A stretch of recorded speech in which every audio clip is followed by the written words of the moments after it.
Just lift up your hands for 1 minute and tell the Lord, I need to overflow. Oh, tell the Lord, I need to overflow in every area of my life. Oh, Shabba Shakayata, Antoro Shabba Ribo Shakayata, Zike Tereza. Hallelujah. Help me. Move around. Give 10 people high five and tell them Happy New Year.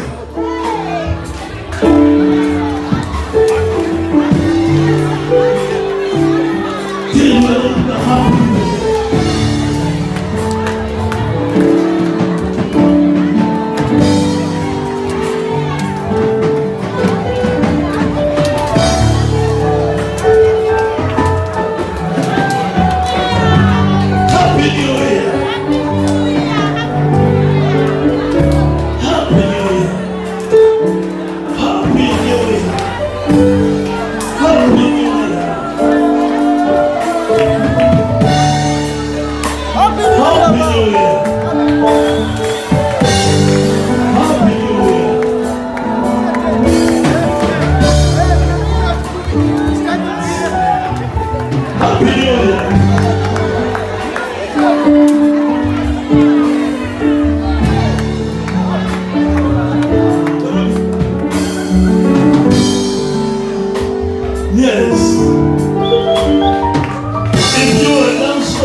If you are here and you are sick, run to the pulpit because you must enjoy this night.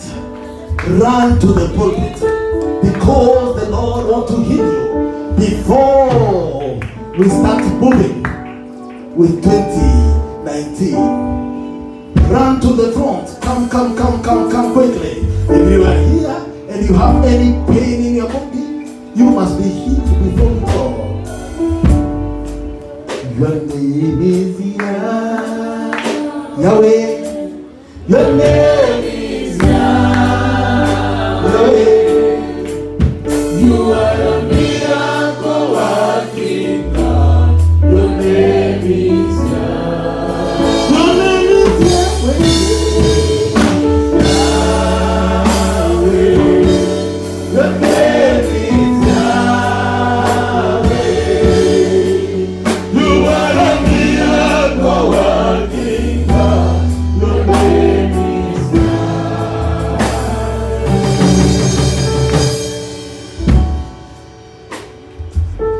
the system of 2019 will be just easy.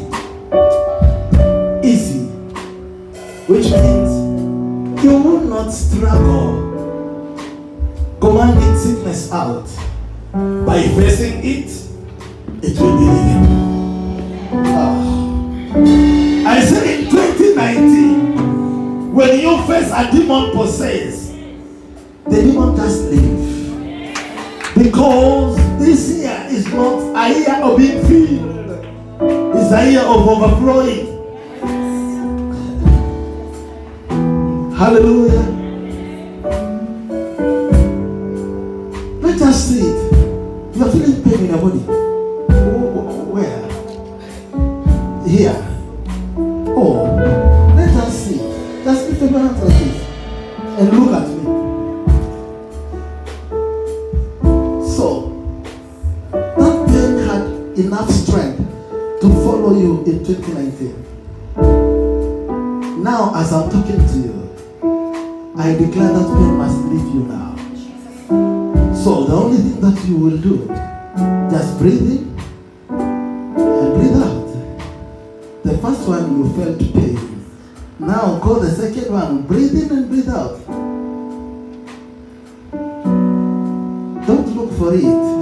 The third one, breathe in and breathe out.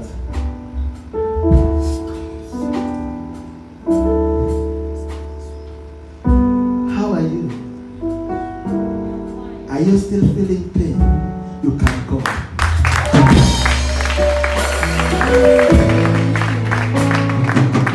You are here because of her. Yes. Now she is healed.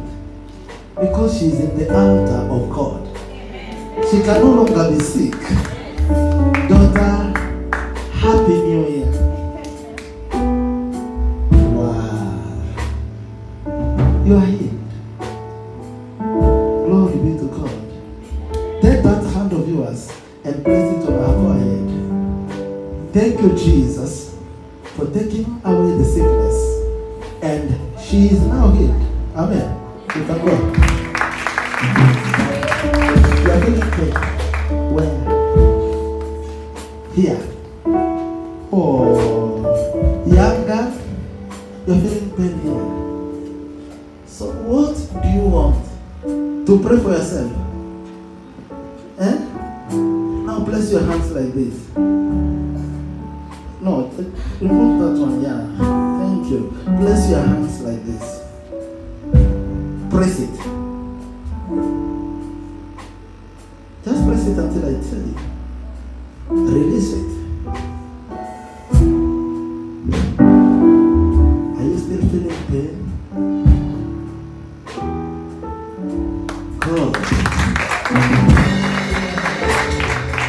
Oh, for your daughter. Thank you because she's healed.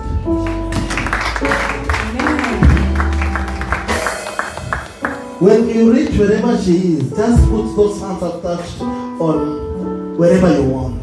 And you will tell me, you are the one who wants to be healed. You are feeling pain. Where? Huh? Here, belly. Oh my goodness. Seriously.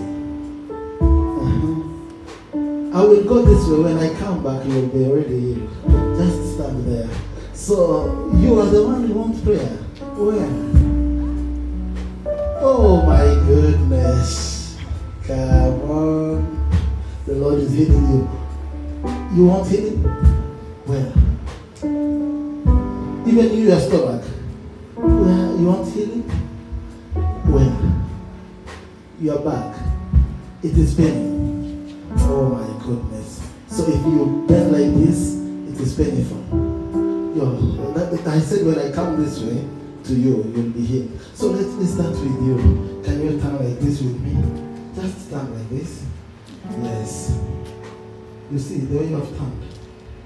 Now, take this hand of yours and put it like this behind your back. Just there. Father, I thank you because you are healing this one. And the pain she carried in 2019, we are sending it back to 2018 because it does not belong to you. We send it back to the sender. May the Lord cause you to enjoy this service. What's your name, my sister? Remy. Karemi. Wow. So Karemi, you are healed. And for you to confirm that you are healed, remove that hand now. And help me with this one, so that Karemi may take it from down without Ukunja Koti. Karemi, take it. Karemi, are you feeling pain? You are not feeling pain? Put it down again. Sasa okote haraka. Twende pole pole, usikunde goti, twende pole pole, chukua, kisha kupanda. Are you feeling pain?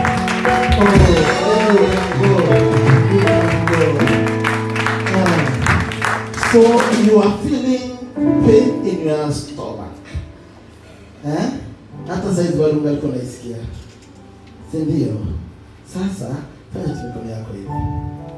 Mungu uweke upako ya uponyaji kwa hii mikono ili kwamba huyu atakapokuwa akiombea wagonjwa wanapona. Sasa wewe hii mikono yako mbele uiwekelee kwa mwingine, ukiwa unawekelea kwa huyo, wekelea kwa mgongo ya huyo. Weka tu kwa mgongo. Kwa hiyo simama hapa tu. Weka hiyo mkono yako kwa mgongo wake. Unaona vile anaweka. Sasa vile unaiweka hiyo mkono yake, si unataka apone. Sasa na hiyo uponyaji ikuje kwako. Oh my goodness. I am so happy because of what God is about to do. So, God, as He's touching your back, you are healed. Yes. You want to confirm? You confirm. Are you feeling pain?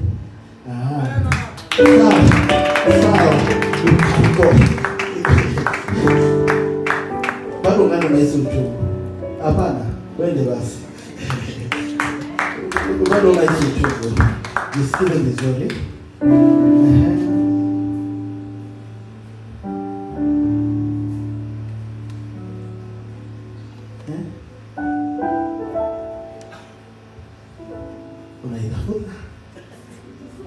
Unaitafuta sana. Jiwekele mikono hivi. Thank you, Jesus, for touching her.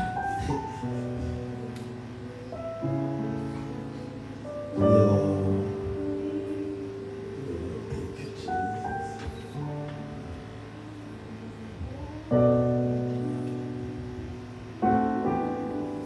There is no pain, then you can go.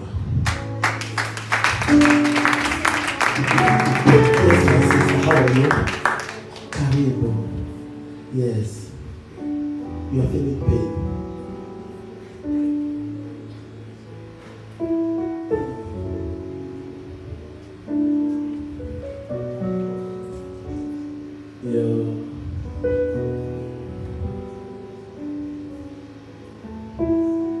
Right now I'm talking to you.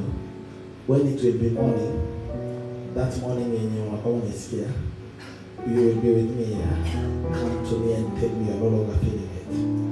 Okay? God bless you. Amen. Hallelujah. You are the miracle working God. Your name is Yahweh. Oh, Yahweh. Your name is Yahweh. Can you just lift up your hands and worship Him? You are the miracle working God. Hallelujah. Your name is Yahweh.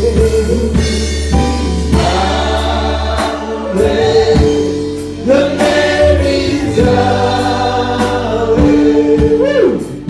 You are a miracle working God. Your name is Yahweh.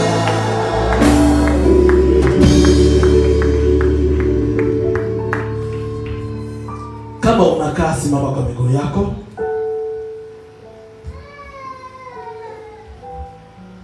I declare that the Lord will enable us to put screens there so that we may be reading together. In Jesus' name. Joel 2:24 to 26. Joel 2:24 to 26. After this sermon, the Lord will move on us with power of deliverance, power of prophecies, and our lives will never be the same again. Amen. This day, the Lord will do something in everyone's life. And everyone who will ever see you in 2019 will know that you started it with God. Joel 2:24 to 26. If you have gotten it, say amen. Amen. If we are together, you can read it with me. 1, 2, 3, go. Thank you. God bless you.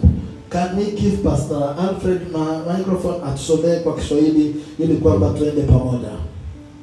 Na sakafu za kupepetea zitajaa ngano. Na mashinikizo yatafurika kwa divai na mafuta, ni neno la Bwana. Endelea 10:25.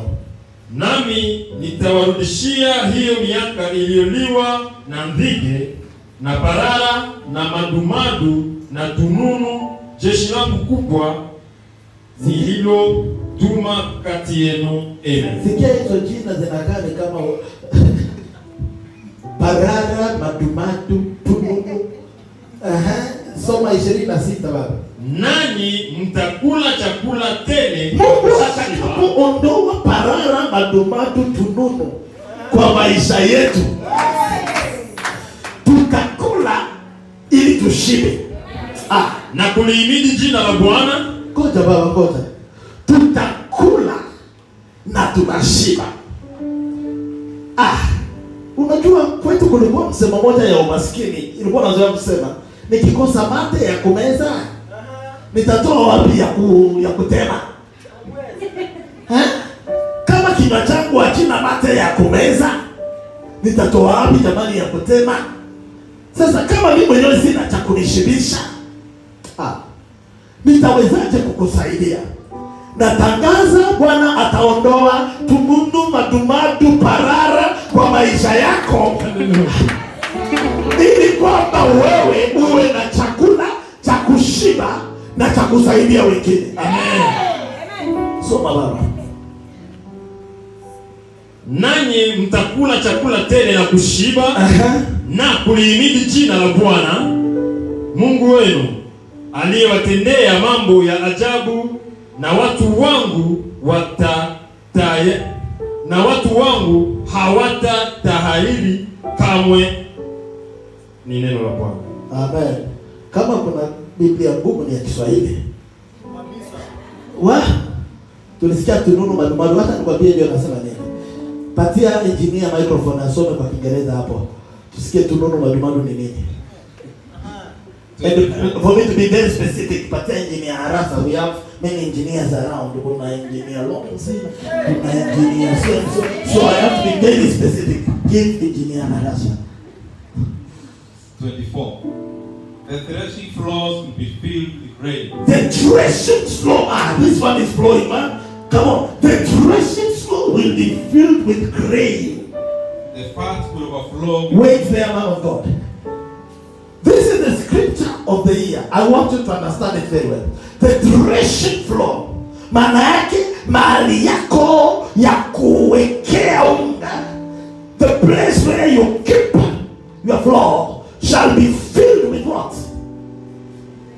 With what? With grains. I want you to understand this. The word grain by itself, that word comes from a Hebrew word.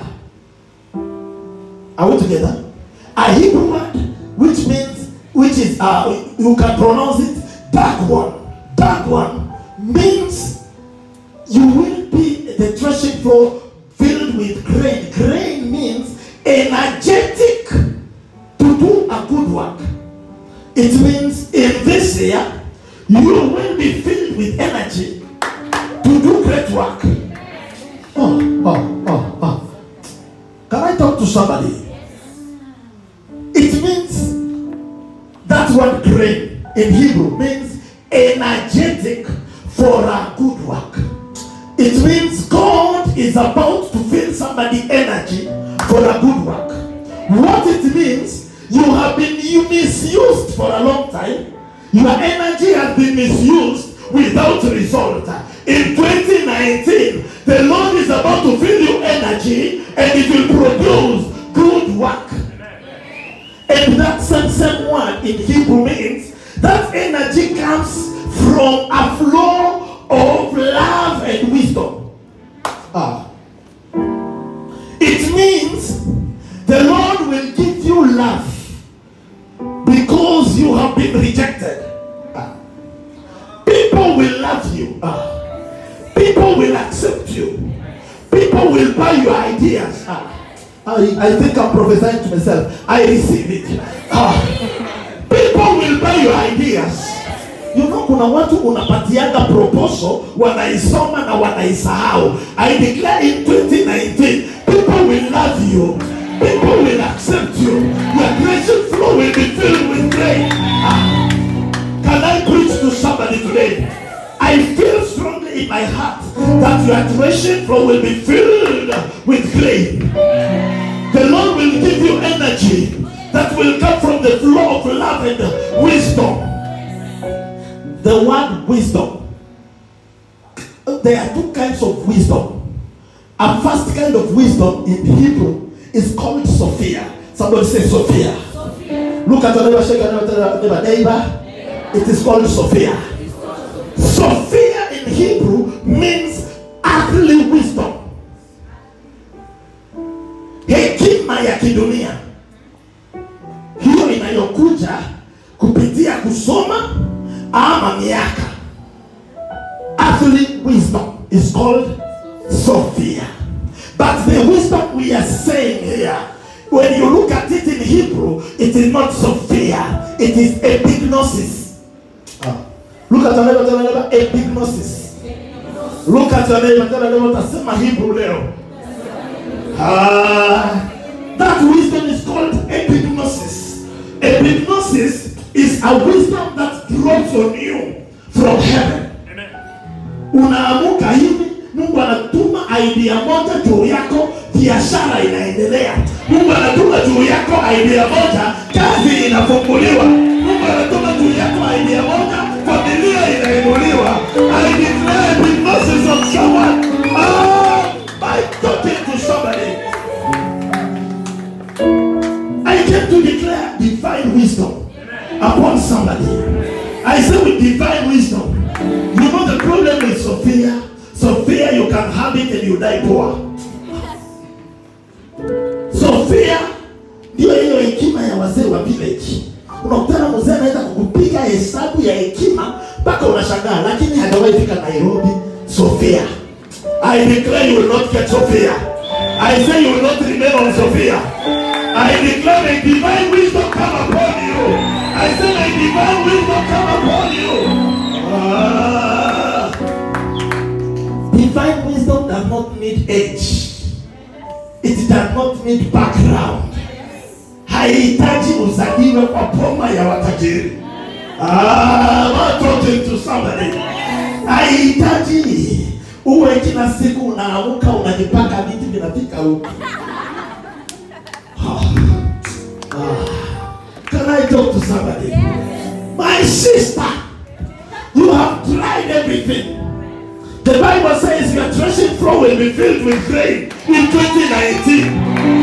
It means you will have energy that will come because you will be loved. So ina energy ya kujipeleka date na kuna mwenye amekuita. Energy because you are loved. The threshing floors shall be full of grain. I declare may the Lord fill your threshing floor. I say may the Lord fill your threshing floor. I say may energy come upon you. I say may energy come upon you. I say may energy come upon you. I declare may energy come upon you. Oh, look at the neighbor. I am so energetic. Unakuta mtu wa miaka 20 anatembea hivi, unajiuliza nini nimefanya? May God strengthen you. I say may God give you strength. My Bible says that when Sarah was 65, Sarah, 65. You may have your seat for a while. You may sit for a while. Tutaendelea tukusoma mimi na wewe, usipiane hiyo microphone. When Sarah was 65, Sarah was able to walk one day majestically. Hello? Sarah was able to walk one day outside 65. Can I see a woman of 65 here? Who is that woman of 65? Angalia wenzako mwambie tutaamuka. Angalia wenzako vizuri mwambie mwaka huu tutaamuka. 65. Sarah was 65. One day she walked down around the street, and the Bible says the king Pharaoh was sitting around, and when Pharaoh was standing around the window, he saw Sarah, and he asked, "Na huyo chick ni wa nani?" 65. Wewe uko 32.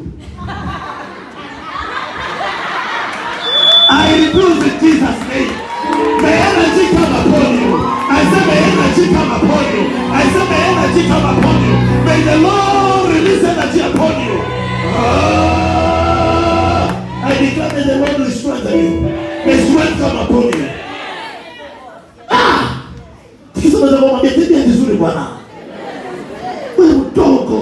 Sarah 65. She was able to walk, and the king was like, "What?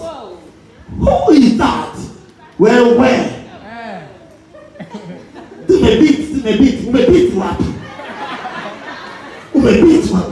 I came to tell you in 2019 you will be energetic, and when you will be energetic, everyone will love you, everybody will accept you, everybody will look at you, everybody will follow you. Am I talking to somebody? I say you will be energetic, and people will admire you. And bwana yake kilikuwa kinajua, kikamwambia wakikuita sema mimi ni bro. Umeshaona unaoa na unaogopa kinyolioa, kwa sababu wewe uko nazeeka na hakizeeki. I came to announce to somebody, people will always say that you are young because you will be so energetic, because sickness will never enter your body, because diseases will never dwell in you, because there will never be any demon abiding in you. You shall be strong in the morning, you shall be strong in the night, you shall be strong as moon, because it's the year of divine overflow. It is the year of divine overflow. Can I talk to somebody? Unasikia watu wenye aliweka alarm ya saizi. So uliulize huyo alikuwa anataka kuamkia kwenda wapi? Zima simu. Hello. Divine overflow. It means that when you look at your threshing floors, you find that grain is abundant. In abundant. What does that mean? It means you wake up every morning, hakuna magonjwa ya hapa na pale. Unajua hiyo magonjwa yenye ulikuwa nayo hiyo wakati kichwa inauma, unasikia hapo, unasikia mwingine anasema kucha hizo zinawaka moto. Sasa unajiuliza kucha nazo zimetoka wapi? Unasikia mwingine anakuambia huyu tukope tu ambacho tuna magonjwa ya hapa na I declare in 2019 you will be so energetic. When you wake up you are okay. When you go to bed you are okay. There are no problems on your back. There are no problems in your stomach. You will eat everything you want. Am I talking to somebody? When I say that, I know what I mean. I declare you will not suffer the problems you are suffering. I declare you will be eating whatever you want. I say you will be eating whatever you want. I am not the one talking. I'm following the scripture that the Lord gave us for 2019. I declare 2019, you will not look for what to eat. You will eat what you want. He spoke to me and he said, this year, everything concerning BMI will overflow. It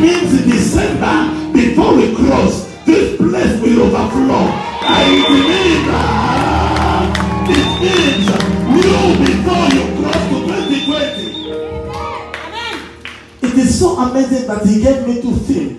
The theme for 2019 and the theme for 2020. So that you may be ready, knowing that when you overflow, there is something as a price coming. Am I talking to somebody?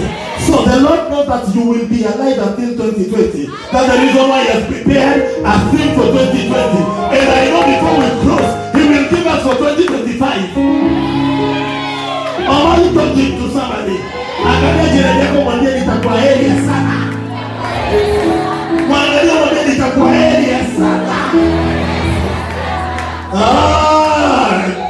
Look at another one, tell another one. See you in 2072. If they thought you will die, they will be surprised. If they thought you will be finished, they will be surprised. If they thought it is your end, they will be. Look at the Lord, surprise. Unajua unasema surprise lakini unaogopa, unataka kuonyesha kamkono hivi lakini hakana ring. Wewe ngoja before mwaka iishe, unasema surprise. I say you will say surprise. Not next year. This.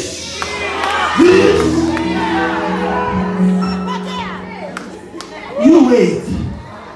If there is something that Mr. Evans has to do, is to put a red carpet somewhere here and put another one somewhere there, because many surprises are coming. Am I talking to somebody? Many surprises are coming. People will be walking in. Kama baba nifikiria nimesahau kusimamia harusi, ajiandae. Atasimamia zingine. Surprises are coming. Am I talking to somebody? Look at the surprise. Of you, even if I say right now, I want to prophesy to your passes. You don't have a pass. What will you carry in a pass? I declare. Before you realize it, the Lord will make you international. And you must understand that an international person must be working with every baggage ready. Hello? Jambo mwingine kaniuliza, wakishika passport, mtu anasema manga yeye wote hivi. Alifikiria mtu anaendelea kwa passport. Hello. Nikamwambia inakatiwa hapa hivi. Which means kama hana picha ya passport, hana passport ya kusafiri. So, I want you to know this. This 2019, the Lord will take you to the level of international. Where you will travel, and you will travel, and you will travel. Ona wenyewe wanataka kwenda kusikia vile wananiangalia. I came to tell you, you will go outside Kenya in the name of Jesus. You will go outside Africa in the name of Jesus. You will go beyond the borders in the name of Jesus. So I am preparing someone.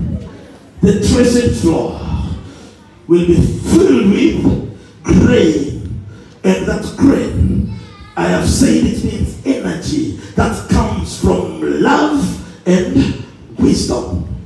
And I said it is not a severe wisdom, but a epignosis wisdom. A wisdom that cannot come from knowledge, a wisdom that cannot come from the studies, a wisdom that comes from heaven straight. I came to tell somebody, the Lord will pour on you wisdom. You ask me, who in the Bible did get that epignosis? The Bible says they brought a young man from the jail, and when they brought him from the jail, he looked at the king, and when he stood like this before the king said, I had a dream, and I want you to interpret it for me. I saw A, B, C, D, and as the king was talking, epignosis opened up in heaven, came upon him, and he said, King, don't fear. I will give you the interpretation of your dream, and I will tell you what to do. I declare and I decree, in your office, people will never settle until they consult you. I say in your place of work, people will never settle until they consult you. Because in 2019, epignosis is coming upon you. I say epignosis is coming upon you. In the spiritual realm, Epignosis walked with another sister of his. That sister is called Rayon. Somebody say Rayon. Somebody say Rayon. Can I teach somebody today Hebrews? Somebody say Rayon. Rayon.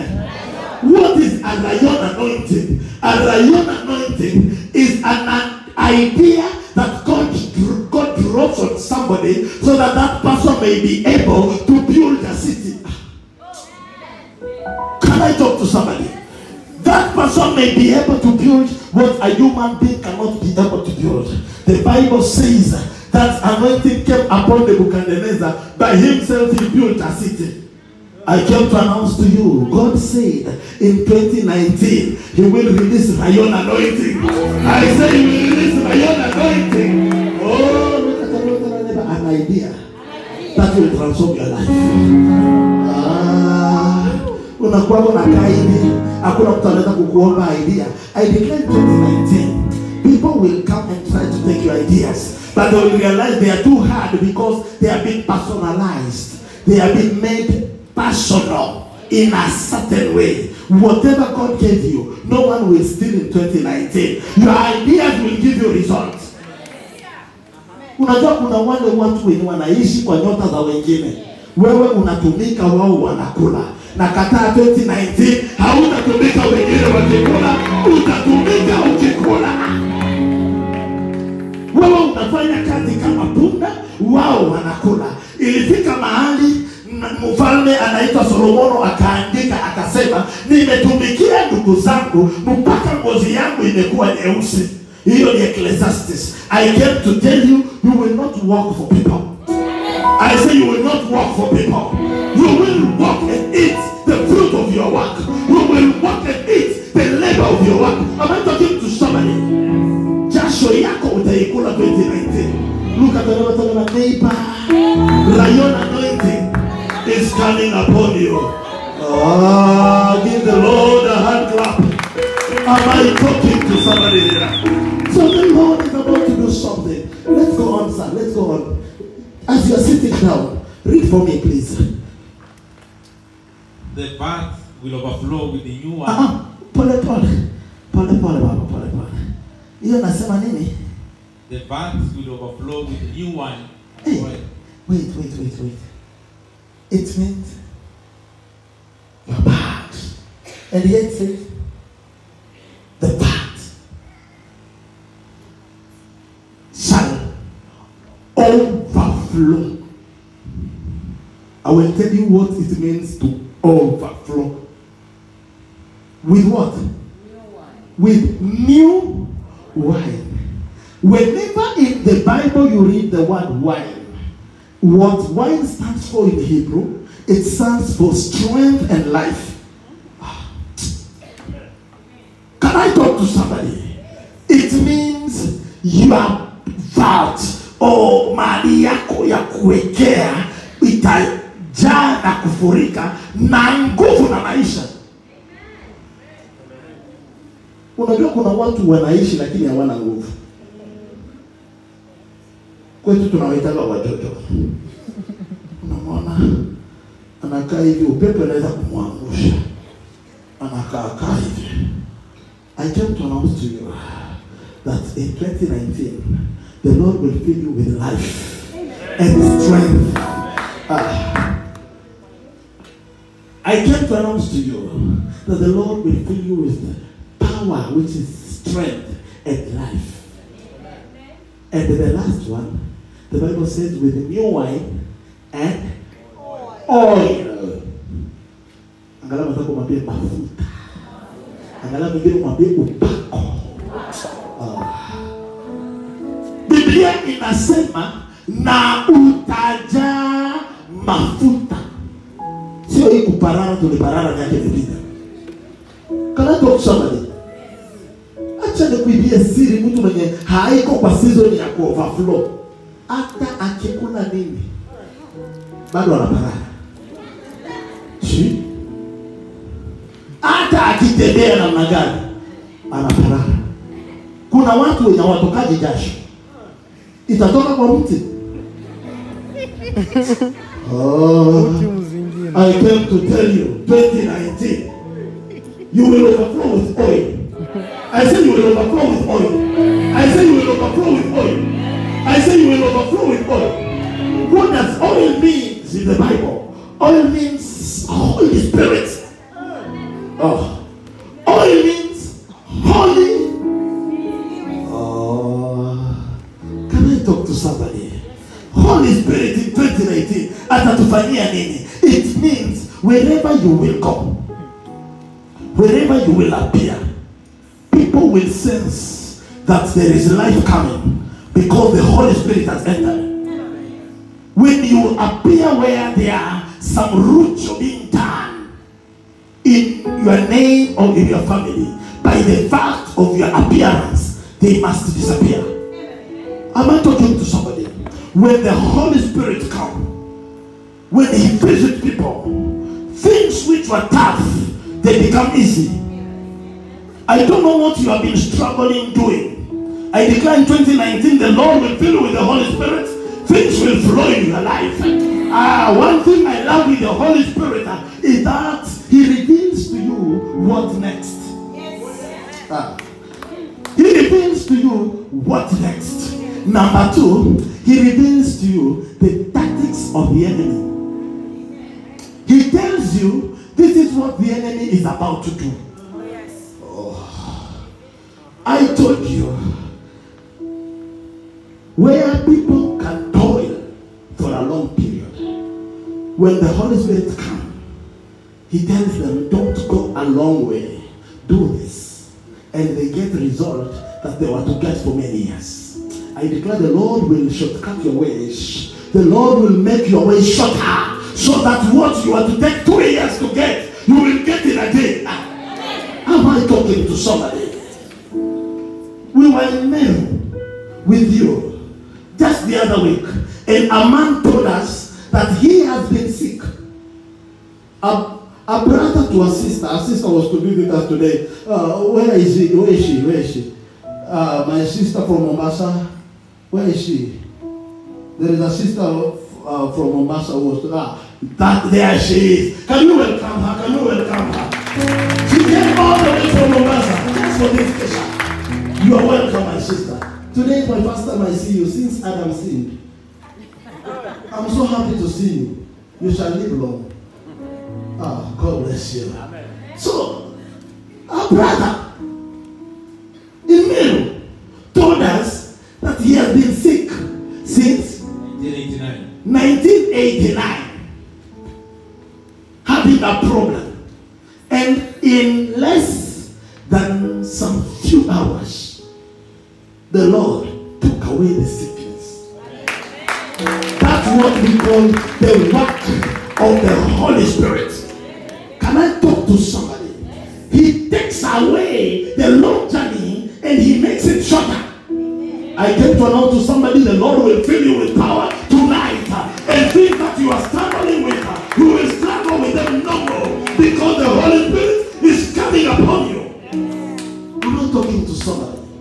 Look at my neighbor. Receive the Holy Spirit. Receive the Holy Spirit. Look at another neighbor. You will be filled with the Holy Spirit, and he will overflow. You know, when the Spirit came upon Peter,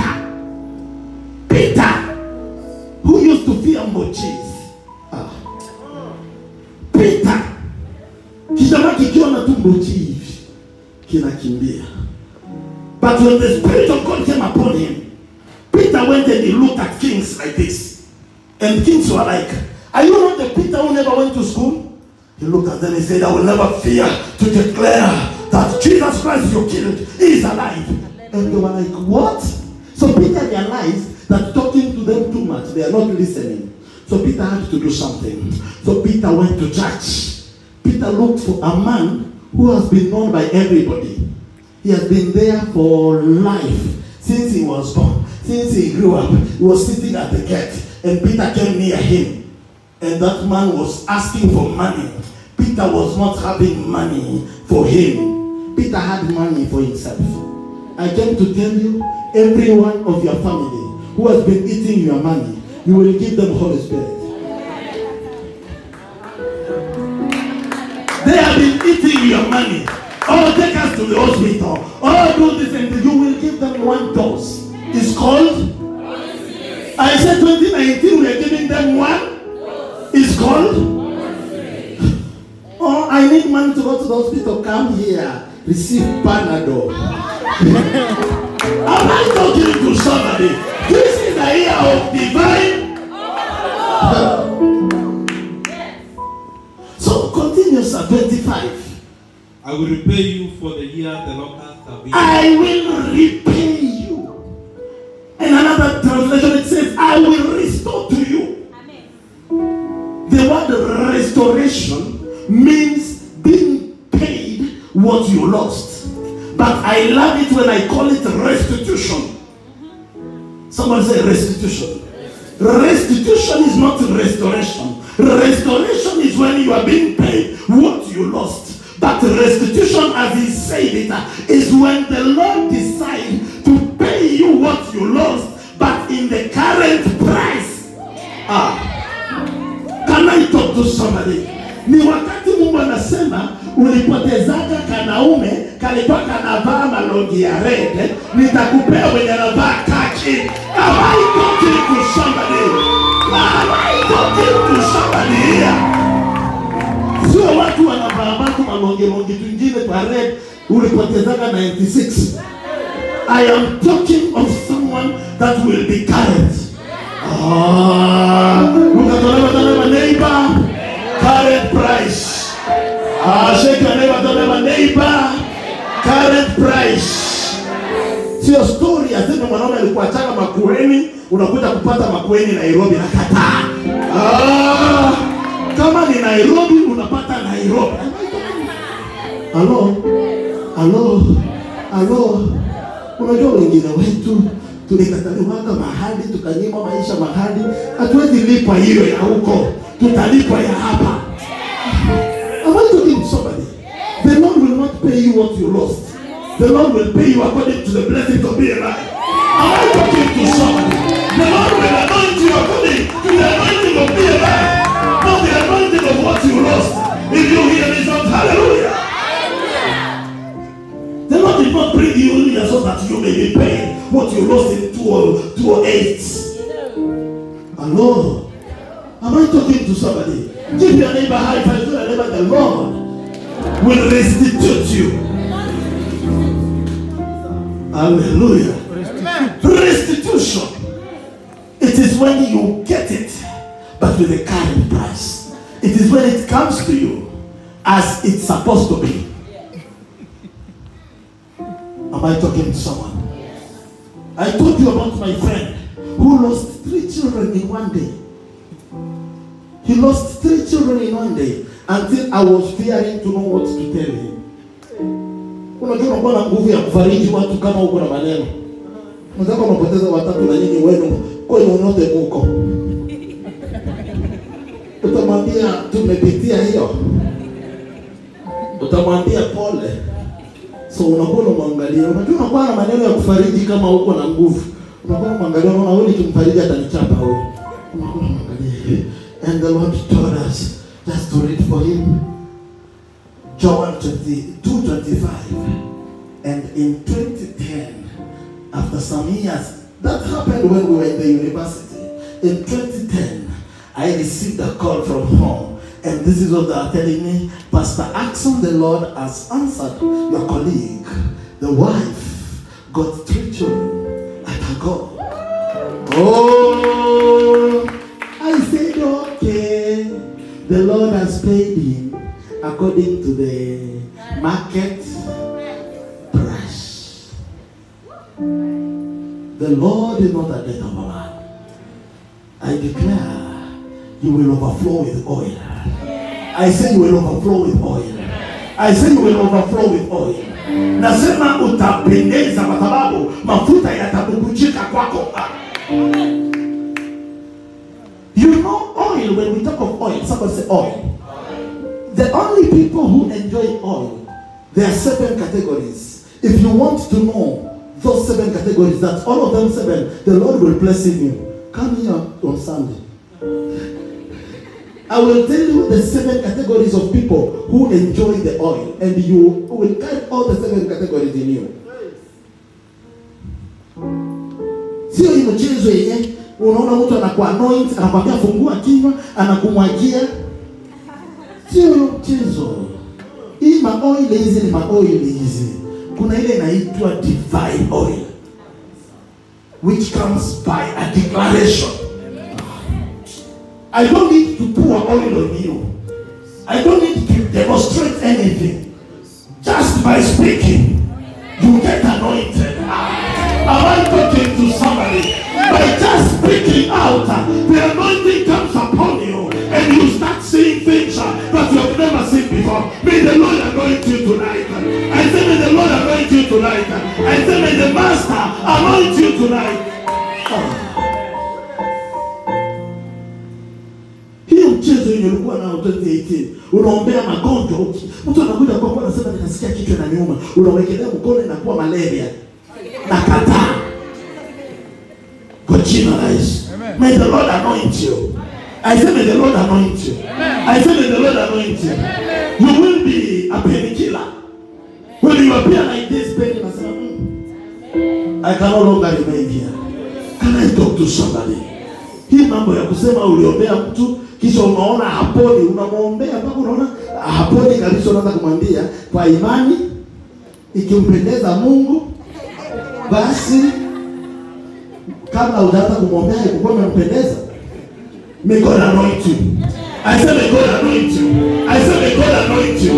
If you need God to anoint you, lift up your hands before the Lord and say, dear Lord, anoint me. Give him a wonderful clap. Give him a shout. Give him a wonderful shout. So the Bible says he will restore. And I say it will be a restitution of all the years that the locusts and what else? The great locust and the young locust. Oh my goodness, God. The other locust and the locust swarm. Oh my goodness. Hello, unajua kuna malocust na malocust. The great ones.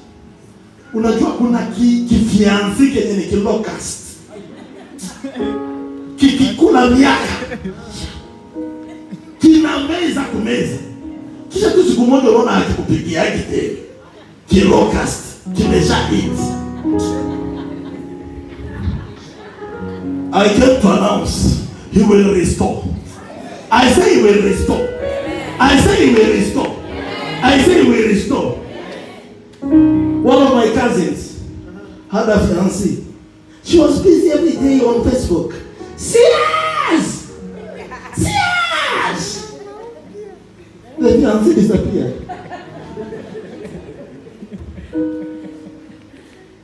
She lacked even strength last time to say, oh, she was on the beach, but she did not say, serious! Akasema Mungu kwako wewe ni kimbilio. The fiancé is no longer there. Kini kilocust. Kimetandika miaka na kikadisappear. I came to announce to you. This year, the Lord will restore. I said this year, the Lord will restore. What does that mean? For you to overflow, there must be a combination of all what you lost. When they come in the same bucket, they cannot fit in. Then you overflow. The Lord will bring all what you lost. And when he put in the same basket you have, then you have no option but to overflow. Because it will be more than enough. And this year, I came to stand here and declare as a prophet of your house, of this flesh, that you will overflow. I say you will overflow. I say by God's mercy, you will overflow. Acha kushtua watu, unanijua mimi wenye wana overflow hawasemaji. Akitokezea tu hivyo unasema huyu ana overflow. Lakini unakuta mwingine mfuko hata iko empty, haiko sina overflow. Lakini mdomo ina overflow. Wewe unanijua, utaniona, utanielewa. Ni mdomo ina overflow. I came to announce to to somebody, the Lord will restore every year that the enemy thought he took away from you. You started working for many years, but the same position. I declare the Lord will restore. Some of you will be promoted until you start fearing promotion, because they will come.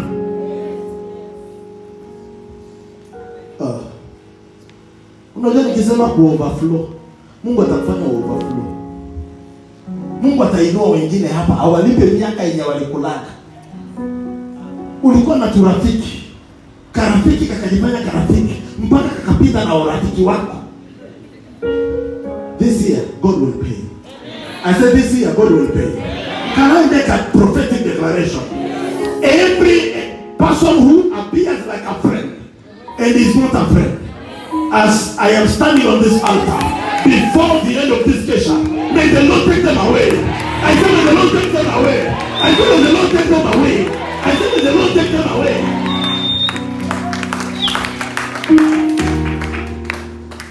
Unajua mimi ninakuombeaga.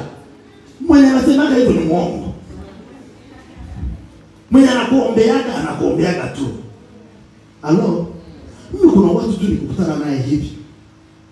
Hello? Unajua tu wewe ananiombeaga. Am I talking to somebody? Lakini wale wenye hawakuombeaje na unawajuaga. Lakini ndio wanakuambiaga. Unajua ninakuombeaga wewe. Ama unaniombeaga nikufe. Kuna wale ambao ukikutana tu na hivi. Let me give a very simple example. Pastor Alfred, anytime I meet with a person who prays for me, my spirit sends prayer. Am I talking to somebody?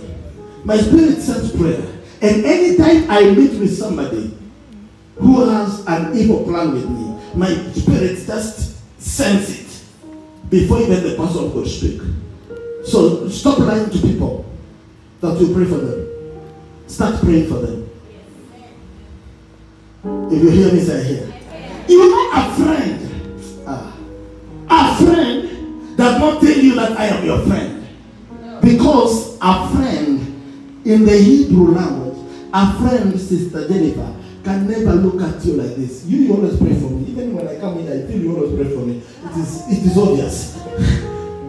Pastor Alfred, come here. If you look at me like this, in Hebrew, it means you are not my friend. You are my partner in this journey. We are working together, but not my friend. If you are my friend, you cannot look at me. You will be talking to me when you are looking that side. Am I talking to somebody? What does that mean? Look at that side. It means this man trusts that whatever I am doing behind his back is for him. Am I talking to somebody? He knows that any reaction I am doing can only favor him. It means I cannot be talking to him like this. We cannot be following each other like this if we are friends. We walk like this if we are friends. Am I talking to somebody? It means I trust his guidance and he trusts my guidance. Ask your neighbor, are you my friend? Can I trust you with my work? May God give you friends in 2019. I said may God give you friends in 2019. I said in this year, may the Lord give you friends. I said may the Lord bring on your way covenant people. I love it when I'm talking to a person and that person, whatever is talking is about another person, but it's all about positive. Hello? Hello? The Bible says, and David and Jonathan became friends until they loved each other the same way everybody could love himself. Hello? I declare and I decree that the Lord will cause you to overflow because true friends are coming your way. I say true friends are coming your way. I say true friends are coming your way.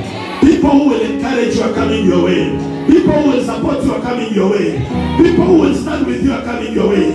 Yesterday I was talking to some of my children and I told them we were coming from Ukambani for a mission. And I told them that Jonathan knew that he was supposed to be a king, but he decided to make David a king in his own place. And they said, hiyo ni ngumu. Wewe unaacha kiti uachie mwingine. Kisha mmoja akapeana mfano akasema, inamaanisha mimi nimedate. Alafu ifike mahali nichague rafiki yangu nimwambie fanya harusi. Mwingine akamwambia sio hiyo ndio pasi amesema, hiyo anasema ni upuuzi. In reality it sound ni kama ni ngumu. I declare God will give you friends who will forget about themselves to care about you. I said God will give you friends who will forget about themselves to care about you. Look at another neighbor. I do care. In BMI we will not be just members. We will be friends. I say we will be friends. Amisa akiongea anajua kila mtu atafuata. Hello. Sio akiongea anajikuta anaongea peke yake. May you cover your neighbor's back. May you cover your sister's back. May you cover your brother's back. May you stand with everyone in 2019. Look at another neighbor. I may not like you, but I must love you.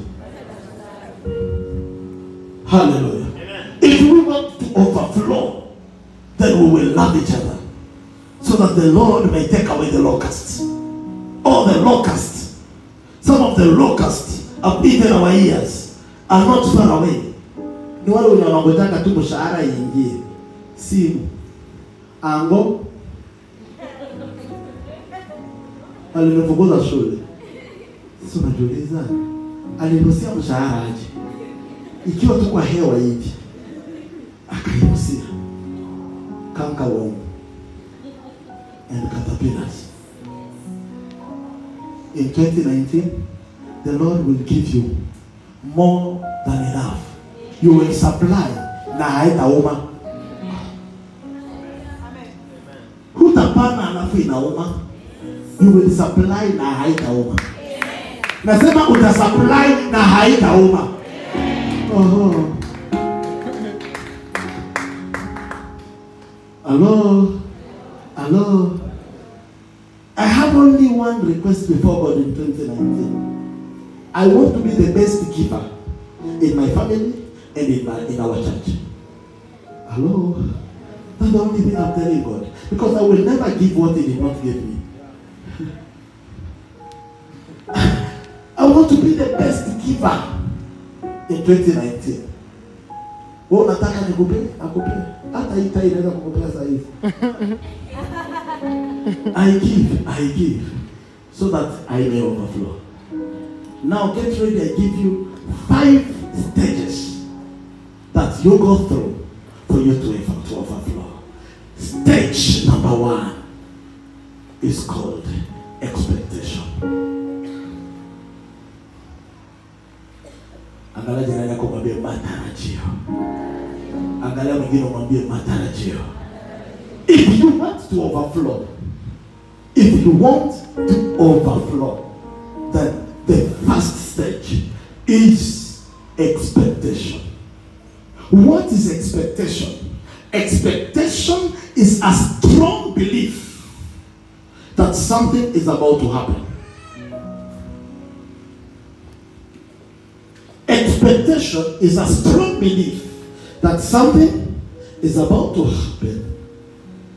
And God sent me to tell you, without expectation, there will never be overflow. Look at another neighbor. Build your expectation. Without expectation, there will never be an overflow. And the Lord is requesting that you may start building your expectation in 2019. How sure are you that the Lord will answer your prayers? If you cannot build your expectations.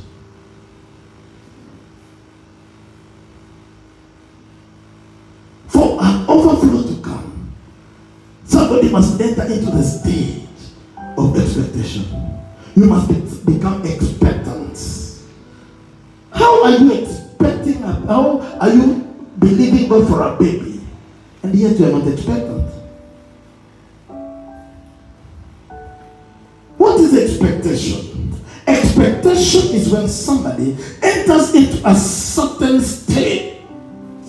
You enter a state whereby you are not controllable. Hello? You are not controllable. Somebody may be talking of, you know, I will become a mother, I will be a mother. When that person becomes expectant, the person stops talking, the person starts acting. Am I talking to somebody? Unaonaga tu anaamka asubuhi, anaanza mwaga maji kwa udongo na anainusa. Unajiuliza, huyu shida gani imemshika na udongo? Amekuwa expectant. When you are expectant, you don't just say, you act.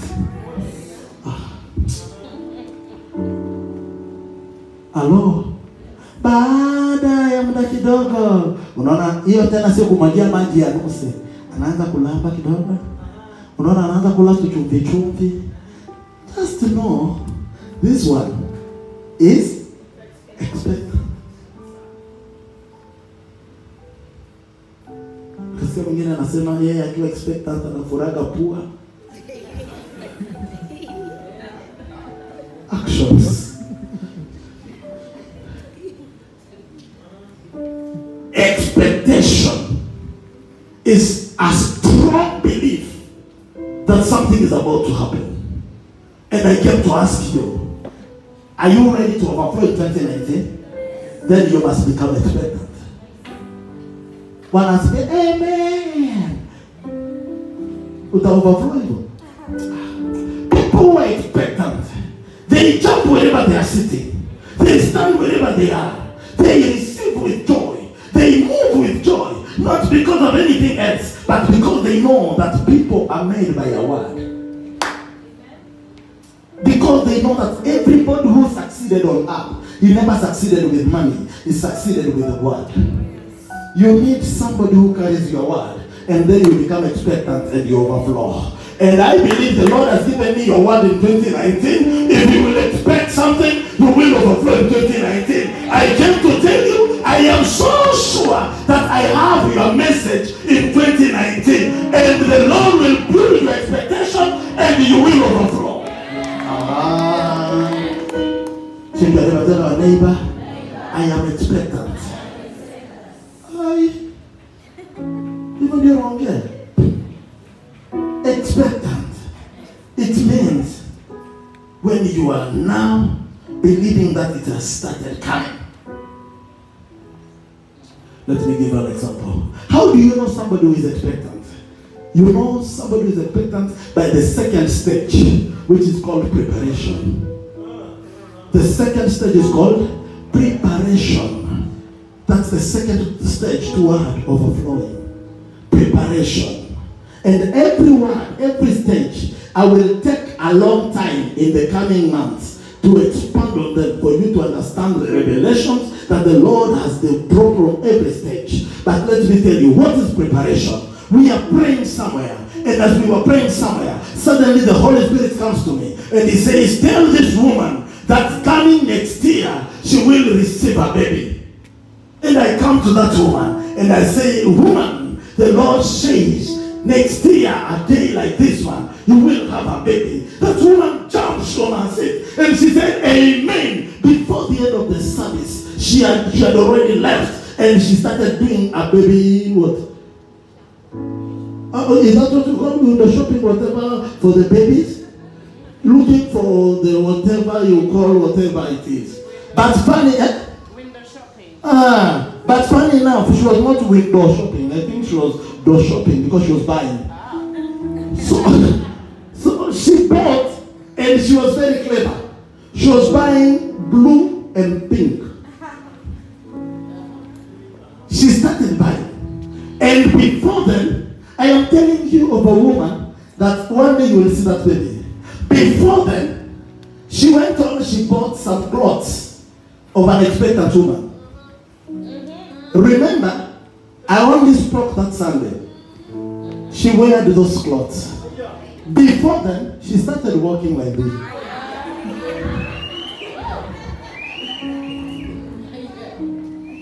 And the husband comes and says, "Are you mad?" "No, I'm not." "You are there, I am here, and there is a word from God." "I am not." Seriously. After 2 months,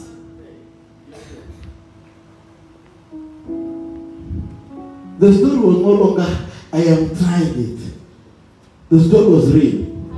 After 9 months, she had a baby boy and a baby girl. Hello. Look at another neighbor. Preparation pushes you to the third level. It's called manifestation. If you can prepare for what you expect, then it will manifest. Wewe nimekwambia Mungu atakubariki. Amen. Then after that, what next? Niko tu. Na ngojeana tu hizo baraka, mimi sijawahi kuziona. Kwanza pasi huyu. Pasi unatosha nitabia mara nyingi wewe.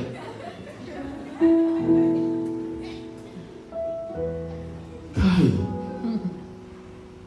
Hello. Let me tell you this. Prepare. The place where the overflow will come. How can you expect a manifestation without preparation? Wake up and start preparing. Like today I am saying, the Lord is giving you international areas. God is giving you nations as inheritance. What you do, you wake up. You go to Nyayo. You buy a passport. Kama unataka kwenda Uganda, ngojea temporal. Kama unataka kwenda Ulaya, buy a passport. Wakati unataka kwenda Djibouti. Hello. I was preaching somewhere. We were with you. And the Lord told me, tell that woman there that before the end of this week, there is an international door that I am opening. And the Lord was very specific. She was going to Denmark. And when I told her, she looked at me like this. And she said, "Denmark? I don't have anyone in Denmark. What am I going to do in Denmark? Go with you." And suddenly, I only looked at her and said, "Do you have a passport?" I can't do your gun. Can you look for a passport? She looked for a passport, and what God did for her, she went to Nyayo. The same day, she was given a passport in one day. And come Friday, we were with you when she was saying goodbye, going to Denmark. With a visa, a Schengen visa. Whenever you expect, you prepare. And if you prepare, it manifests. What are you doing? Sijawahi kuona mama mwenye anasema kwa miezi 9 alikuwa mjamzito, kisha siku yenye amejifungua ndio anaanza sema nitafutie huko kitu ya kufunika mtoto.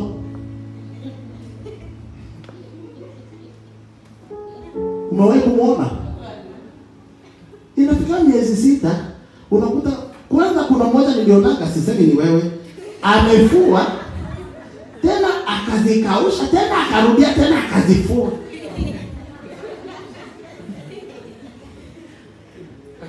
Anapita anaangalia anasema vumbi imeingia kwa hizi, kesho tena tutazifua. Nikasema jamani, na wewe wanafulia hajulikani iko wapi. Anakuja. Somebody say preparation. Somebody say preparation. I came to tell you, if you want 2019 to be great, then you must prepare. Start preparing. How do you prepare? Not by complaining, by praising. Am I talking to somebody? When you are walking like somebody is expecting, you walk like somebody is expecting something. Am I talking to somebody? me tell you something. If you want to be a king, start behaving like a king. Oh. If you want to be a queen and not a slave queen, I'm saying a queen. Behave like a queen. Sio kuacha kucha ndefu hivi. Hawezi hata kujua kuchemsha chai. Ukishika sufuria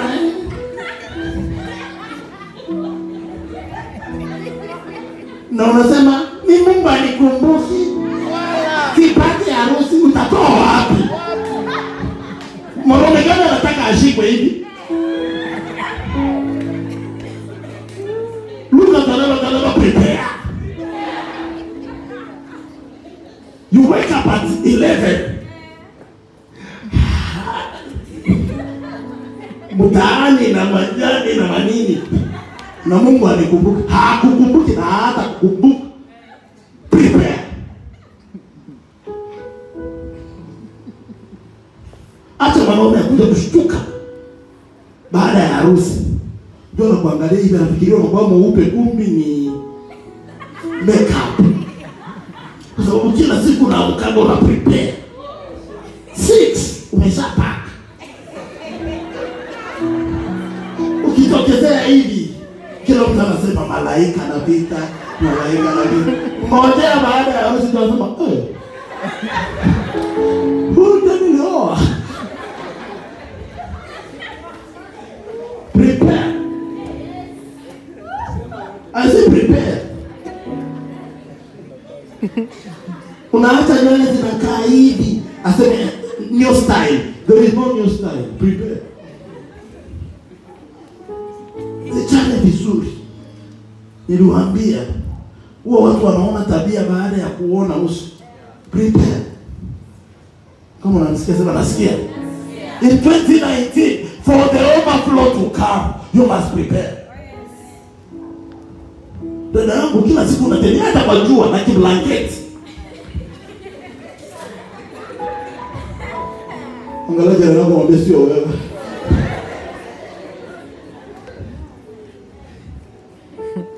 Prepare. Wake up and prepare.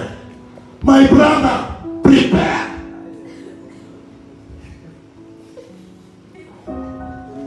Niko nataka tu kuoa lakini nashindana tu mtaani. Wewe prepare. Acha niwaambie. Unakuwa unakuta kushinda hapa kila siku eti kwa naomba nitakufukuza. Unaomba nitafuta kazi. Unaweza kuombea hata ofisini. Prepare. Hata kwa mjengo unaweza kuomba. Prepare. Kazi ya kibaba ni kuamka tu asubuhi gazeti. Prepare. Luka tunaweza prepare. Pastor Action anasema I declare jobs are coming. Jobs hazitakukutana kwa nyumba, tafuta kazi. I said tafuta kazi.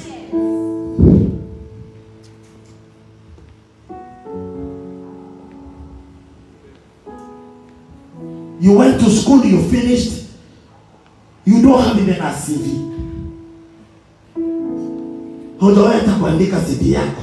Lakini uko unasema mimi Mungu anikumbuki, hakuna kazi. Si uandike hata CV. Kama hujui kuandika CV, tafuta Evans tu mwambie Buda. Mimi sijui kuandika CV nionyeshe. Ukijifanya mjinga dakika 2 utakuwa mjanja miaka yako yote ya kuishi. Pale ya kujifanya mjanja, kumbe uko mjinga milele. Tukadalo neighbor, prepare.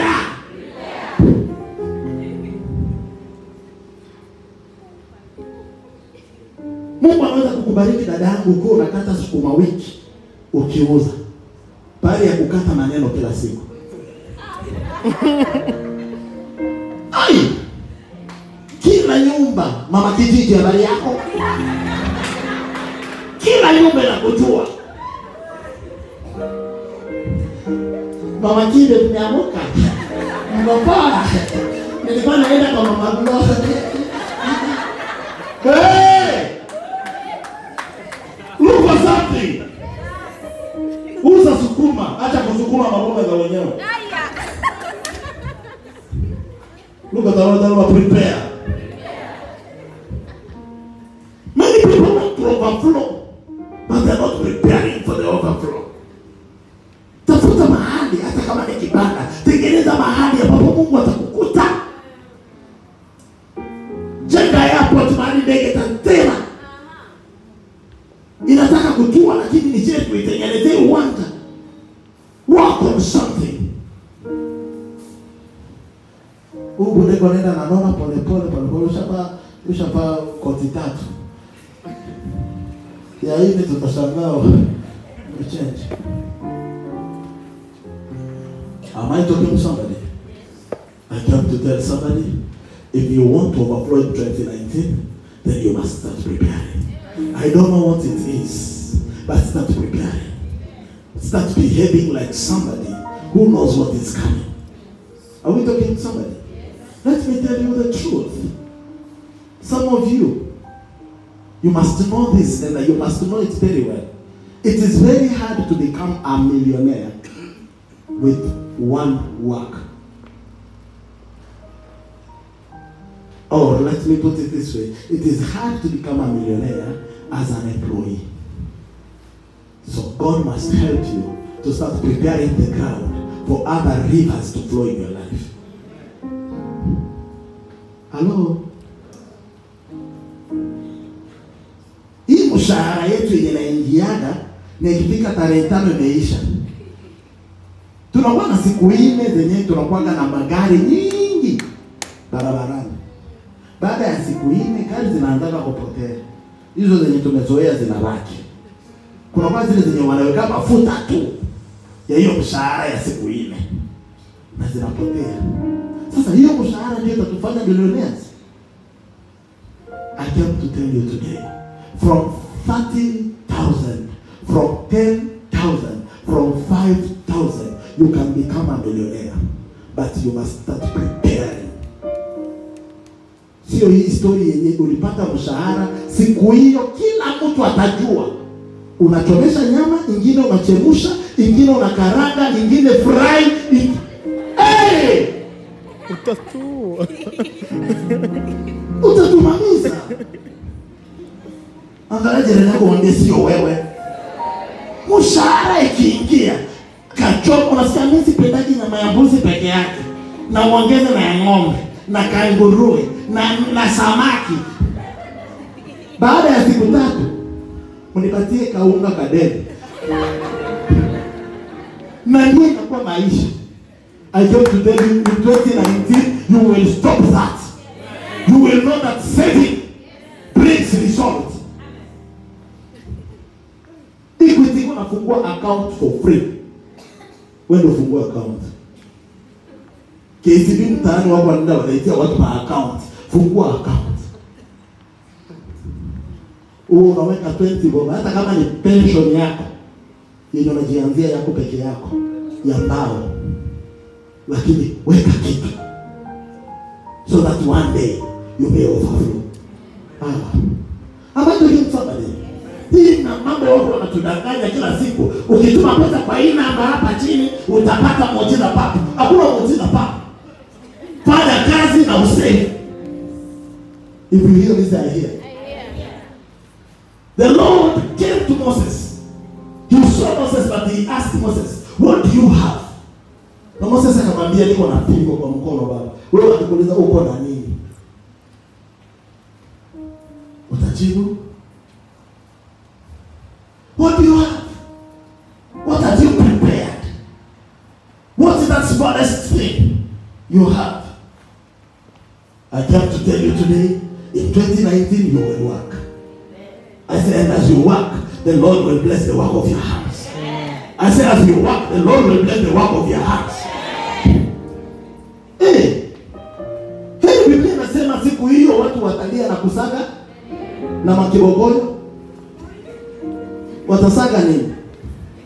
Sasa kama Biblia inasema Mungu atabariki kazi ya mikono yetu, wewe mwenye haufanyi na mikono yako atabariki nini?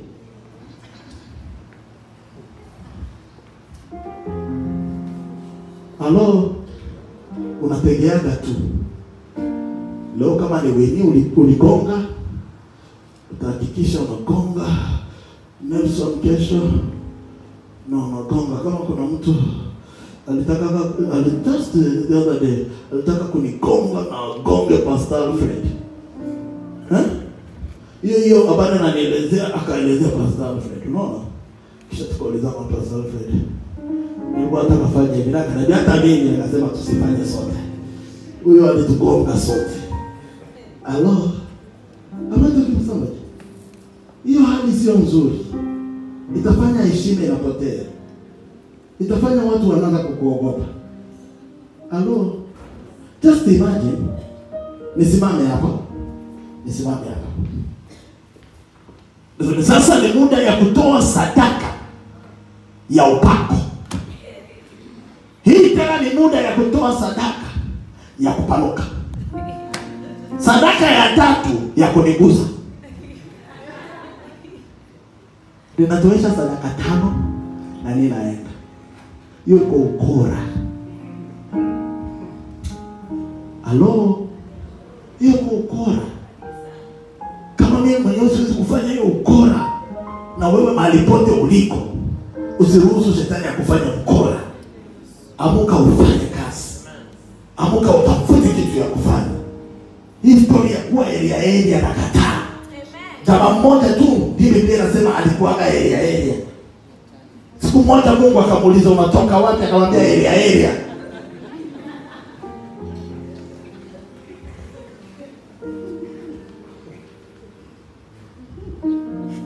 Uliona rafiki yangu Ayubu huko? Hapana, roho mpitana. Ayubu akwaje Elia. Jamaa anatoka Elia. Ukitaka kujua watu wenye wako Elia, anajua habari ya kila mtu.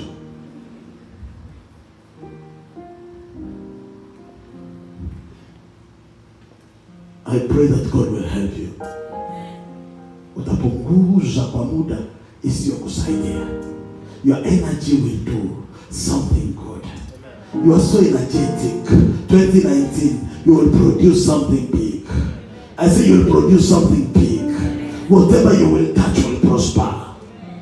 I told you, don't expect to become a millionaire before you build $1 million in your mind. Start building $1 million in your mind. Start believing that God can make you. Nawaambia, Mungu atuokoe na hiyo hali.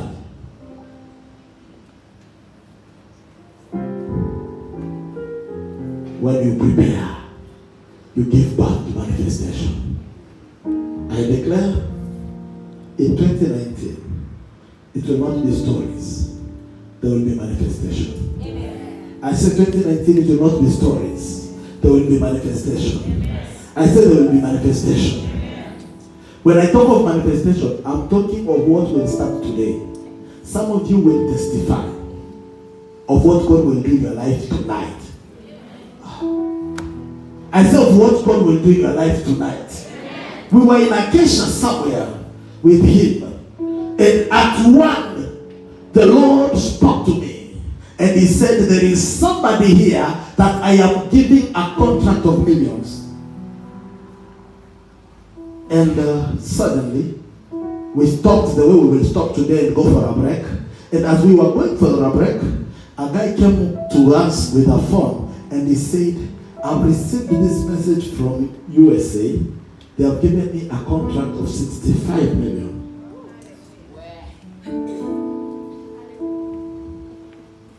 At night, it came. May the manifestation that the Lord has for you in store start taking place now. Whatever the Lord prepared for you in 2019, start manifesting now. I don't know what it is. I don't know how you are expecting to see it. May the manifestation take place. I don't know what it is, but I am so convinced that something will manifest in your life.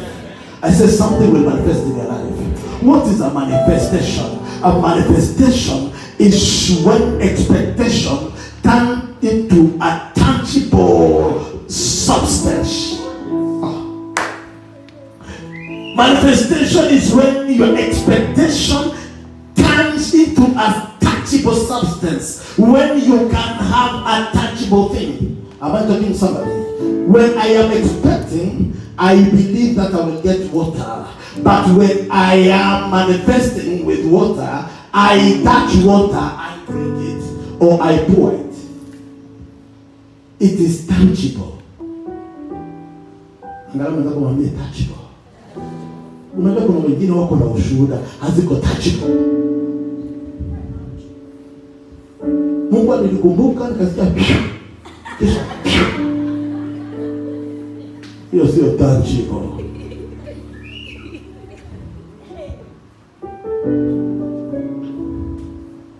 Kama nikukumbuka, kila mtu aguze kile Mungu amekumbuka. Kila mtu aone kile Mungu amekumbuka. Natangaza leo hii Mungu atakupatia muujiza ambao utawaonyesha watu. Nasema Mungu atakupa muujiza ambao utawaonyesha watu. Narudia. Mungu atakupa muujiza ambao utawaonyesha watu. Watu wataona na macho na wanaguza na mikono. Wanashuhudia hii ni muujiza. Hallelujah. Hallelujah. I say hallelujah. I said hallelujah. Amen. Manifestation. We're in the season of manifestation. The Lord will manifest in your life. Things will come to be real. In 2019, your testimony will be real. I say your testimony will be real. Manifestation does not bring overflow. Now, what brings overflow, and I finish, is the last stage, which is called consistency.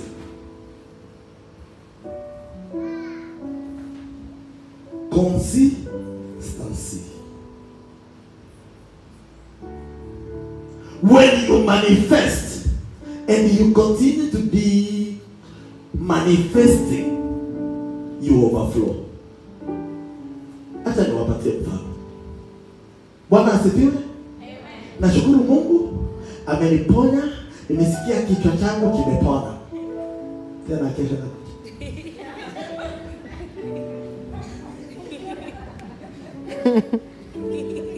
kwa imani nilipona jana, lakini nimeendelea mikono tena. Tena nashukuru Mungu, tena nimepona kichwa. You never overflow. When the Lord is about to overflow you, He stops healing you. He gives you good health. He takes you from the level of healing and gives you good health. I came to announce to you, in 2019, we will be calling people to be healed, and you will never be among them. Because the Lord will give you good health. Look at your neighbor. Today is the last day I talk of sickness. He will give me good health. The last time I was admitted, it was in 1996. From that period until another day, I will never be admitted. Am I talking to somebody? You can take that to the bank. He has overflowed me with good health. Am I talking to you? Look at another, even me. I will never be sick.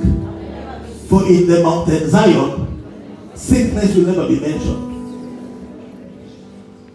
Na kuja kukutangazia kwa mlima Sayuni, magonjwa hayatatajwa. Ama nimesema kitu uelewe. Nasema BMI, magonjwa hayatatajwa. Yatakuwa yakikuruhusia mbali yanakimbia. Naongea na mtu hapa. Naongea na mtu hapa. Consistency in manifestation. What does that mean? A person who has a million is not a millionaire. Mukitoa 1,000, haiko tena millionaire. You must be consistent in having millions. for you to be called a millionaire. A millionaire is a person who is running to become a billionaire. Not a person mwenye anachezea hapo katikati ya thousands na million. A rich person is a person who is not blessed, but a person who is about to bless others. I'm not talking to somebody. Lakini wewe mwenyewe tu uko tu hapa. Asante Mungu kwa sababu silalagi njaa. Ndio huko. Sema asante Mungu kwa sababu hii area haiwezi kufa njaa nikiwa. Consistency. Hello. I'm not talking to somebody. Sio mambo yenyewe uko naangalia. Uko naangalia unajiuliza ni nini inaendelea. And how do you know that somebody is consistent?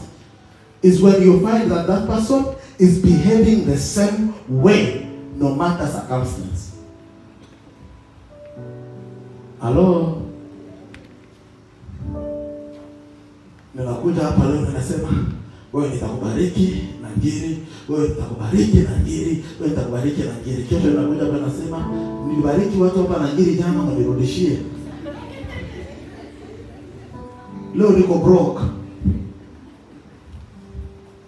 Manake mjue huyu yuko consistent. He must bless people always. I declare the Lord will make you a blessing. I said the Lord will make you a blessing. Look at your neighbor, tell my neighbor. The Lord will make you a blessing. Oh God bless me, oh God bless me. Kila mara unajiombeaga, Mungu leo akufanye uwe baraka kwa wengine. Nasema Mungu akufanye uwe baraka kwa wengine. Nasema Mungu akufanye uwe baraka kwa wengine. Ukipita mahali watu wanaanza smile, kumbe wanategea baraka. Sio ukipita watu wanasema basi hata hiyo unga tuko nao tutagawana. Hapana. Mungu akufanye kuwa baraka 2019. Mahali walikudharau wa kuheshimu. Nasema mahali walikudharau wa kuheshimu. Nasema mahali walikudharau wa kuheshimu.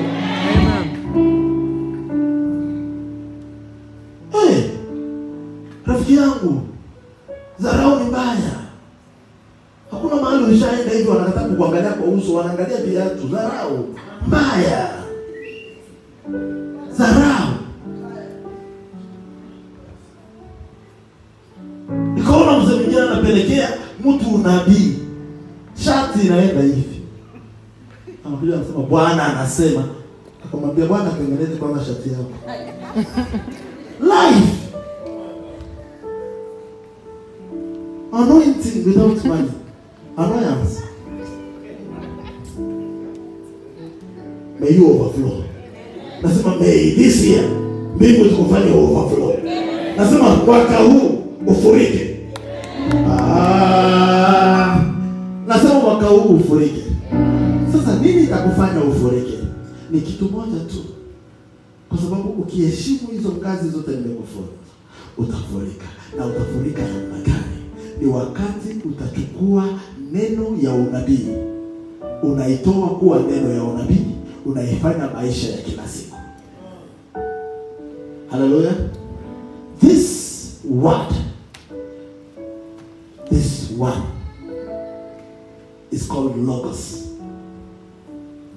When you take logos, you remove it from being logos and you make it rema. Wakati unaacha kuangalia neno ya unabii, unaanza kuishi neno ya unabii, unaanza kuoverflow. Biblia yangu inaniambia mama mmoja akaamuka asubuhi mapema, akaenda kukutana na nabii wa Mungu. Alipokutana na nabii wa Mungu akamwambia, nabii, sikiza nikwambie, bwana yangu alikuwa mmoja wa manabii kama wewe, lakini alikufa akatuachia madeni. Nakataa hautaridhisha watoto wako madeni. Nasema hautaridhisha watoto wako madeni. Upako ya madeni na ikataa kwa jina la Yesu. Unajua upako ya madeni? Unachukuanga deni ya huyu kulipa ya huyu. Wale jirani yako wewe upako ya madeni. You borrow from Pastor Alfred, you pay engineer. You borrow from my daughter, you pay Unahakikisha ukiona ana hajatosheka sana, unatafuta Jennifer, unachukua unalipa huyu upako ya madeni. Nakataa kwa jina la Yesu. Nasema nakataa. Ndio unaanza angalia. Na hata nikuibie siri. Hiyo upako ikivuma sana. Unaona mtu anakimbia kanisa, unajiuliza anakimbia kwa nini? Amekopa. Paka akakosa akakimbia. Nakataa kwa jina la Yesu. Nasema nakataa kwa jina la Yesu. Unajua daktari, nilikuwa nataka uone kuna kitu kazuri kenye kanakuja ambacho nataka tu mimi na watu ungane na wewe. Pesa hiyo inapotea. Anakuja analipa huyo. Akimaliza kulipa huyo, anatoka hapa anachukua. Nakataa kwa jina la Yesu. Hautarizi hiyo. Angalau mtako mwambie 2019. Watu watakuomba. Hautawaomba.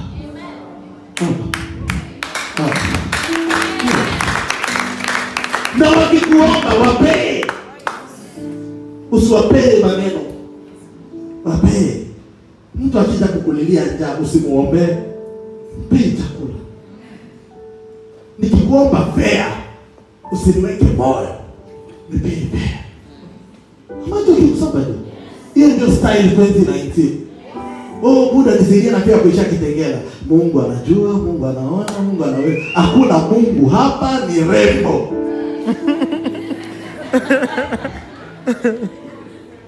Kitengela ni rembo. Hakuna story na Mungu.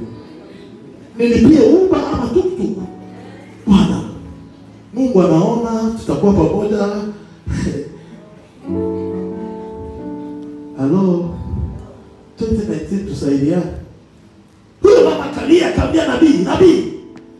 Bwana yangu alikuwa nabii kama wewe. Lakini alikufa akatuachia madeni.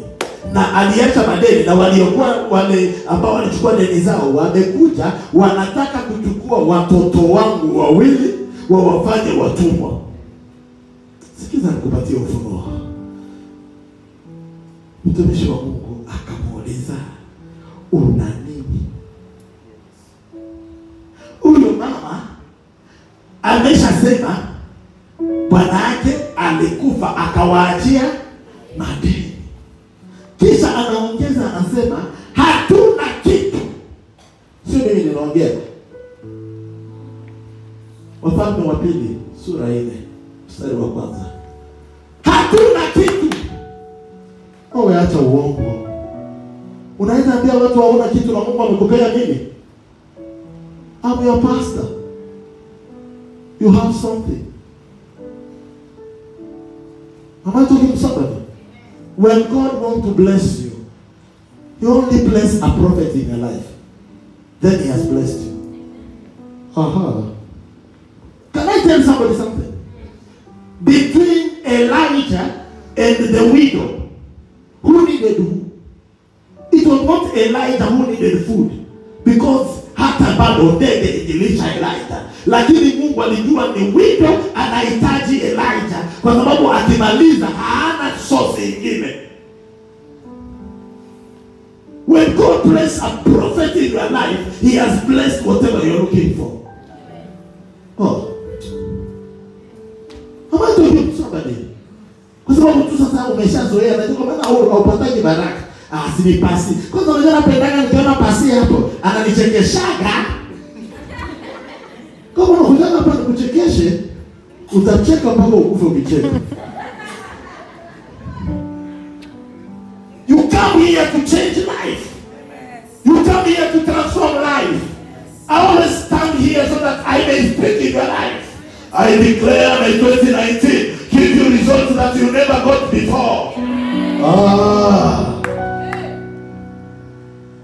So baba tusikia kwa nasema nini?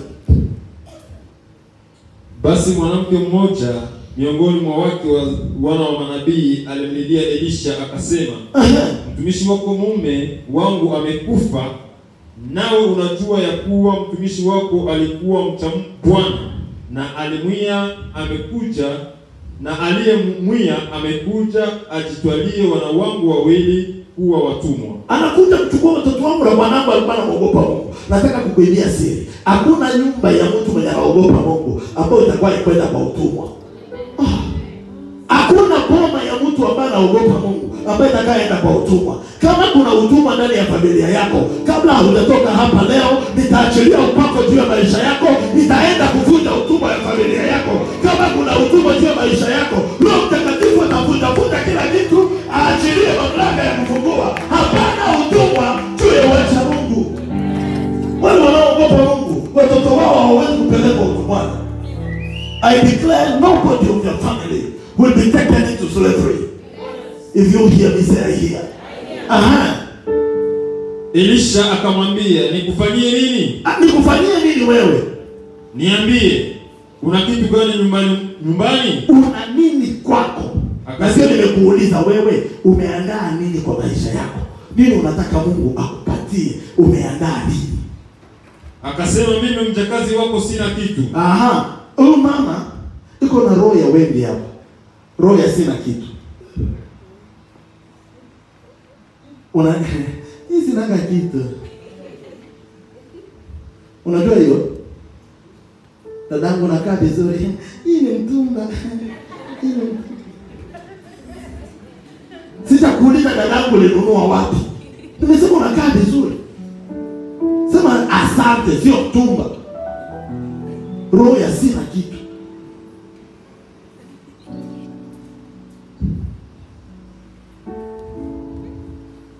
Hello. Akamwambia sina kitu. Bwana yangu alikufa akaniachia madeni. Nani alikudanganya alikuachia madeni? Kuna kitu Mungu amekusaidia, umevuka nao 2019 from 2018. Ndio nataka kukujulisha. Na hiyo kitu ndio itakufanya overflow in 2019. Are we together? Ila chupa ya mafuta. Basi. Hiyo inatosha. Bwana yangu aliniacha bila kitu. Ila chupa. Jamani, umeenda na madeni, lakini hakukuacha peke yako. Alikupa kitu moja, inaitwa mafuta, inaitwa upako, inaitwa Roho Mtakatifu. Pastor Action, sikiza na nikuibie siri nzuri. Anaweza disappoint in 2019, lakini Roho Mtakatifu hata disappoint.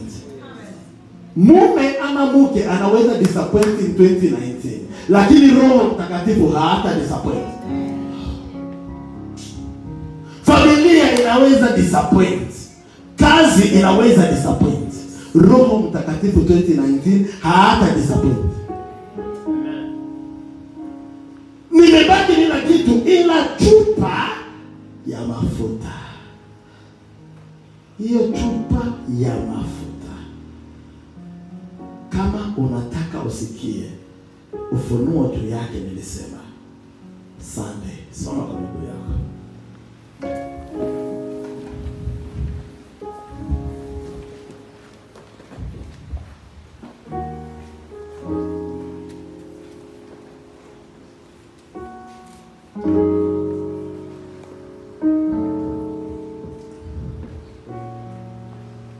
I'm about to make a prayer that will transform people's lives today.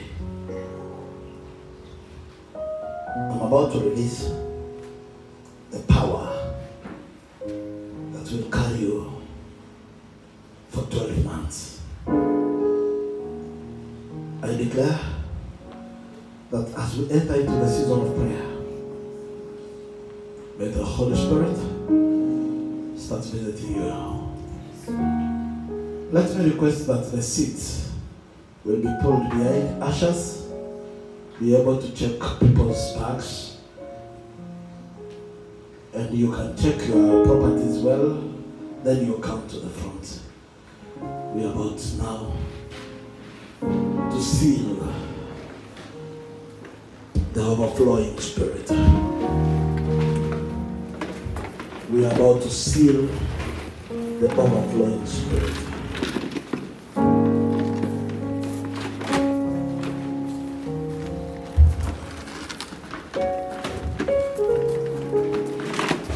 No one has been given permission to move before. We'll allow the Holy Spirit to fill us. Everybody can disappoint. Come to the front, all of us. Everybody can disappoint, but the Holy Spirit will not disappoint. Let me request President Worship just to stand on the microphone, and it will be with a very low voice, in a very cool mode. Come to the front, come to the front.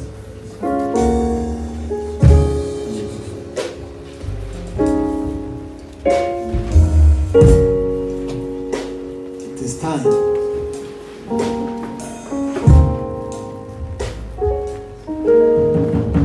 To hear what God can do. We can step even on this one.